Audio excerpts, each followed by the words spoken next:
बता दें, एमसीडी उपचुनाव की वोटों की गिनती चल रही है और बीजेपी 8 सीटों पर आगे है। कांग्रेस, आप और फॉरवर्ड ब्लॉक एक एक सीट पर आगे।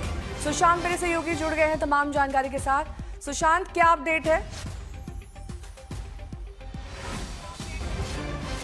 देखिए नेहा, ये 12 सीटों पर पूरा चुनाव जो है वो हुआ था और इसमें खास तौर पर अगर बात की जाए तो मुख्यमंत्री रेखा गुप्ता का जो वार्ड है उस वार्ड से अभी फिलहाल बीजेपी आगे चल रही है, लेकिन एक सीट पर बीजेपी को ओवरऑल नुकसान होता हुआ नजर आ रहा है। 8 सीटों पर बीजेपी आगे है और 3 सीटों पर आम आदमी पार्टी। और इसके अलावा अगर बात की जाए, एक सीट पर जो आम आदमी पार्टी के बागी हुए पार्षद विधायक हैं, पूर्व विधायक, उनका कैंडिडेट जो है वो आगे चल रहा है। अभी फिलहाल देखा जाए तो जो अभी रुझान सामने आए हैं उसमें मैं आपको अपडेट दे दूं, 7 सीटों पर बीजेपी आगे चल रही है, एक पर कांग्रेस जो है संगम विहार सीट पर आगे चल रही है। इसके अलावा 3 सीटों पर आम आदमी पार्टी और एक सीट पर इंडिपेंडेंट कैंडिडेट जो है वो आगे चलता हुआ नजर आ रहा है।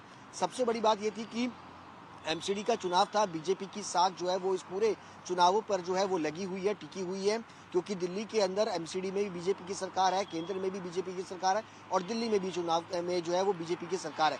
ऐसे में अभी अगर देखा जाए मुकाबला बीजेपी वर्सेस आम आदमी पार्टी में है, लेकिन 2 सीटों पर अगर कहा जाए तो एक पर कांग्रेस अपनी दावेदारी जो है वो बनाती हुई नजर आ रही, क्योंकि काफी अच्छे मार्जिन से अगर कहा जाए तो वो संगम विहार सीट पर जो कांग्रेस कैंडिडेट है वो अपनी जीत दर्ज कराते हुए नजर आ रहे हैं। फिलहाल अभी शुरुआती रुझान है, लेकिन अभी जिस तरीके से ट्रेंड जो है वो सामने आ रहा है उसमें 7 सीटों पर बीजेपी, 3 पर आम आदमी पार्टी और एक सीट पर कांग्रेस कैंडिडेट और एक पर इंडिपेंडेंट कैंडिडेट जो है वो फिलहाल बढ़त बनाते हुए नजर आ रहे हैं।